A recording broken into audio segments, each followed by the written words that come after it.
Magandang araw po sa ating lahat, mga kapastoran ng Alive in Christ Christian Church Global Mission sa buong Pilipinas at ganoon din sa Hong Kong, Macau at China.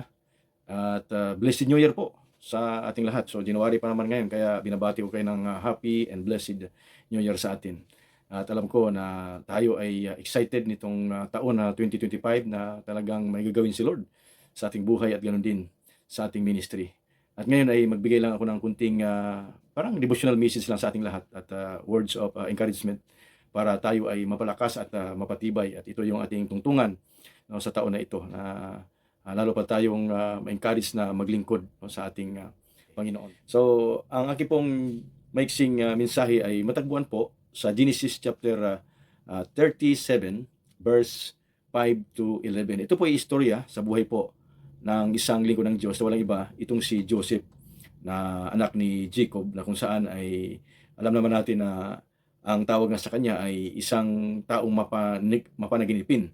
Now, pinamagatan ko pong yung mensaheng ito, pinamagatan ko pong God's given dream o God's given dreams. Sinasalaysa niya ito ay hindi lang kapatid niya ang nagalit, pati yung kanyang ama, sapagkat ay ang sabi ng ama niya ay ibig sabihin ba niyan ay kami ay luluhod, kasi nasundan pa kasi yung yung panaginip na yon, na sabi niya sa verse 9 ay kung ating mababasahin yon ay nagkaroon pa siya ng isa pang panaginip na ang araw daw at ang buwan ay ang labing isang bituin ay yumuko din sa kanya. So yun yung kanyang panaginip, kinasundan hindi lang yung bigkis ng uhay, no, ng trigo, kundi pati yung yung panaginip na yung araw at mga bituin na yumuko nga, no, sa kanya. So yung interpretasyon nga noon ay darating ang araw nga, alam naman natin yung istorya na yung kanyang mga kapatid ay yuyuko nga, no, sa kanya. So yung dream na yon na binigay kay Joseph ay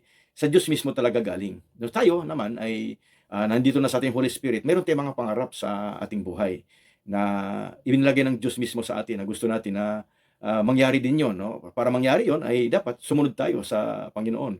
Now, si Joseph ay medyo nagkaroon na siya ng kunting problema, kasi nga dahil sa kanyang pagtapat, no, nagtapat siya ng kanyang panaginip, ay yung mga kapatid niya ay nagalit nga sa kanya at pati ang ama niya.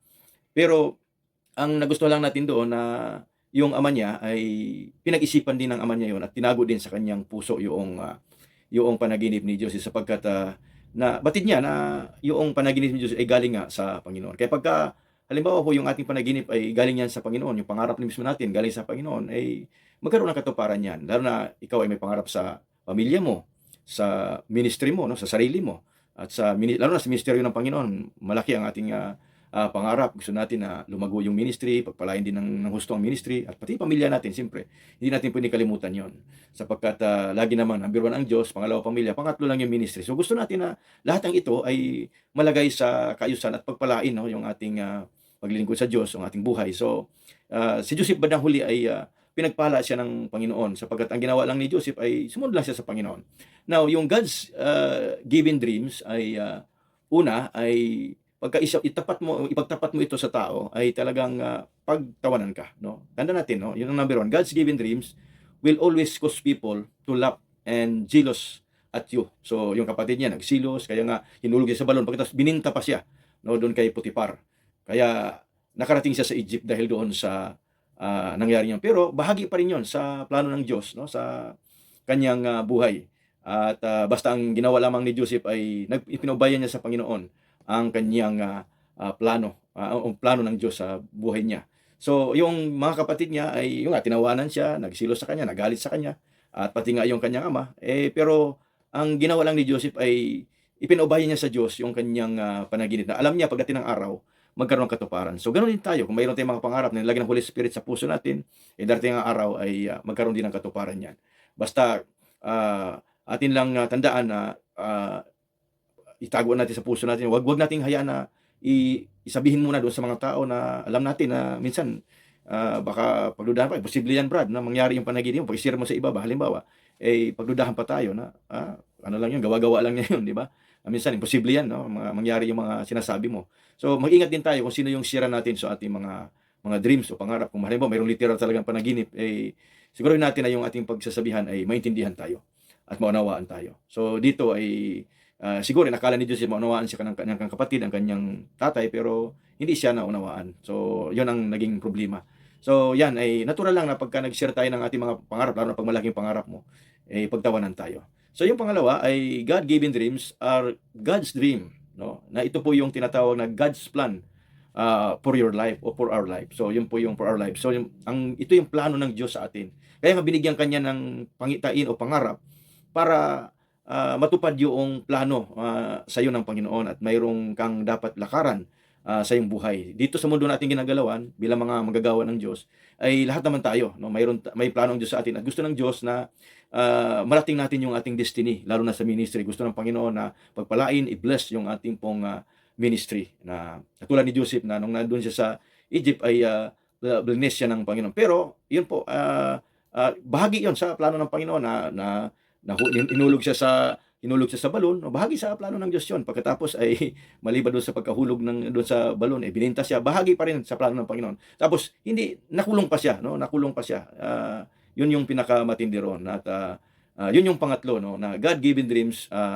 Ito po yung pangatlo na gusto kong iano sa inyo, na are like seed, no, planted in our hearts, and most of the time require waiting. So maghihintay tayo. Yung binigay ng Diyos ng panaginip, yung parang tinanim ng Lord sa puso natin, pagkatapos ay hintayin natin yon na yung mga panaginip na mangyari. Tandaan natin na si Joseph ay 17 years old nung natanggap niya yung panaginip. Pagkatapos nag-spend pa siya ng time ng 7 years sa kulungan, kasi alam naman natin yung istorya, no? I-shortcut na lang natin na siya napunta doon sa kulungan dahil sa tinukso siya ni nung asawa ni Potiphar, at yun ang dahilan ng kanyang pagkakulong, kasi tumakbo siya, naiwan yung kanyang damit. So ginawa ng istorya, pagkatapos nagalit si Potiphar sa nakulong siya, at yun po yung nangyari. Kaya 7 years siya sa kulungan.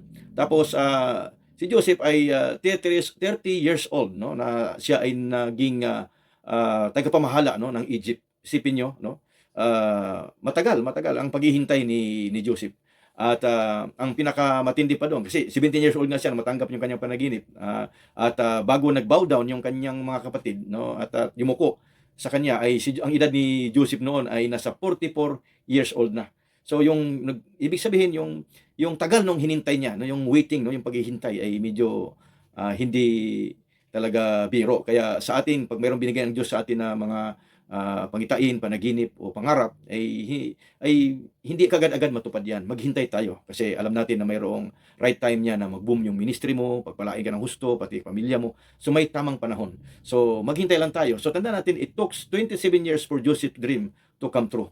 Kasi 44 years old, no, 17, pagkatapos 44 years old siya, nung siya ay naging nag-rule siya sa Egypt as a governor. Kaya yun po yung maganda sa buhay ni Joseph, na naghintay siya ng matagal. Kaya tayo din, ganon. Kung mayroon tayong mga pangarap, ay maghintay tayo. So sa aking pagtatapos, when you dream, okay, big, when you dream big. So yun yung ibig kong sabihin, na pagka tayo ay mangarap na tayo ng malaki, kasi libre naman ang mangarap. So wala namang batas doon sa sa pangarap, no, sa dream. Walang batas diyan, maliit man o malaki. So ito yung batas ng dream, litan mo lang. Walang ganoon eh. So basta mangarap lang tayo ng mangarap para sa sarili mo, sa pamilya mo, at sa ministry, at maging sa ibang mga tao, lalo na sa mahal mo sa buhay, na tulungan natin sila na matupad din ang kanilang mga pangarap sa buhay. At huwag mo hayaan na i-down ka ng iba, i-put down ka ng iba, na sabihin na hindi mangyari yan. Pero alam natin na kay Joseph nangyari, so mangyari din sa atin.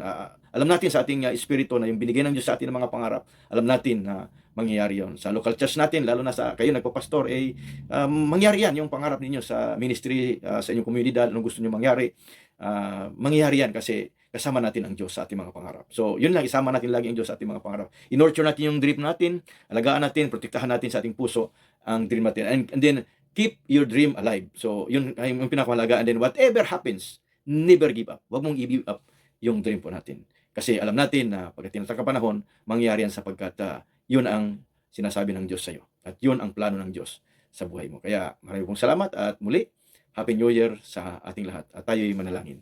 O Diyos, marami pong salamat sa maiksing mensahe na aming pong napakinggan ngayon. Dalangin namin na maging challenge ito sa buhay namin na kung mayroon man kaming mga pangarap o mga panaginip o vision man, Panginoon, na nilagay mo sa puso namin ay dalangin ko na sa tamang panahon ay magkaroon ng katuparan. Marami pong salamat. I-bless mo po ang bawat isa, ang lahat ng mga kapastoran ng EICGM. I-bless mo, Panginoon. Luzon, Visayas, Mindanao at maging sa ibang mga bansa. Salamat po at ikaw ang patuloy magpala sa bawat isa. Ito aming dalangin sa pangalan ni Kristo Jesus. Amen and amen. Praise